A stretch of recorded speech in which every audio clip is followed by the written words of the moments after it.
এমবিস kitchen থেকে আপনাদের সবাইকে স্বাগতম জানাইছি। আজকে আপনাদেরকে করে দেখাবো ভাপা পিঠা রেসিপি। আসুন দেখে নেই ভাপা পিঠা কীভাবে বানাই। আধা কেজি চালের গুঁড়া নিয়ে নিয়েছি, 1/4 কাপ খেজুরের রস নিয়ে নিয়েছি, হাফ কাপ দুধ দিয়ে দিলাম। এখন ভালোভাবে মিশিয়ে নিচ্ছি খেজুরের গুড় আর দুধ। এখন হাফ চা চামচ লবণ দিয়ে দিচ্ছি, ভালোভাবে মিশিয়ে নিচ্ছি। অল্প অল্প করে দুধ দিয়ে দিব আর ভালোভাবে মাখিয়ে নিব।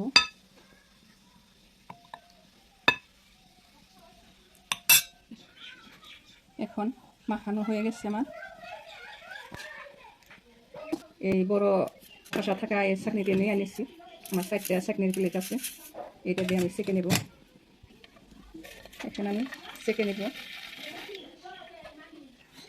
এখন ছাঁকা হয়ে গেছে। 1 কাপ নারকেল দিয়ে দিছি আমি, কুড়ানো নারকেল আর কাজু আর কিশমিশ দিয়ে দিছি। এখন সবগুলো উপকরণ মিশিয়ে নিব।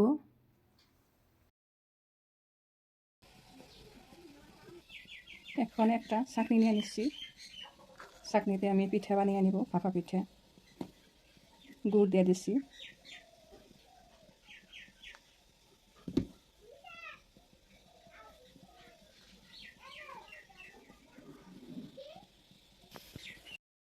একটা প্রেসার কুকারে আমি 1 লিটার পরিমাণে পানি দিয়ে গ্যাসে বসিয়ে দিছি, গ্যাসটা অন করে দিছি। পানির বলক চলে আসলে পিঠা দিয়ে দিছি আমি। আর একটা ভাপা পিঠা আমি ঠুসে বানিয়ে নিব। গুড় দিয়ে দিলাম,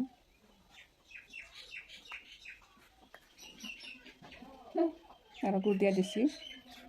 এখন পিঠার গুঁড়ি দিয়ে ভরে নিয়ে নিচ্ছি। এখন আমার একটি ভাপা পিঠা হয়ে গেছে, নামিয়ে নিচ্ছি।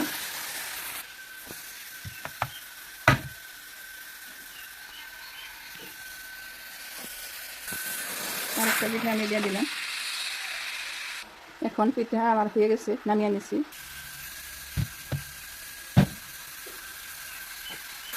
আবার আরেকটা পিঠা দিয়ে দিচ্ছি। পিঠা হয়ে গেছে, এখন নামিয়ে নিচ্ছি। এই দেখুন আমার পিঠাগুলো হয়ে গেছে, দেখুন সুন্দরভাবে হয়েছে। এই দেখুন এই পিঠাগুলো খাইতে কিন্তু বহুত সুস্বাদু হয়, বহুত টেস্টি হয়। আমার চ্যানেলটা ভালো লাগলে লাইক করুন, কমেন্ট করুন, বন্ধুবান্ধব সবার সাথে শেয়ার করুন। ভিডিওটা দেখার জন্য ধন্যবাদ।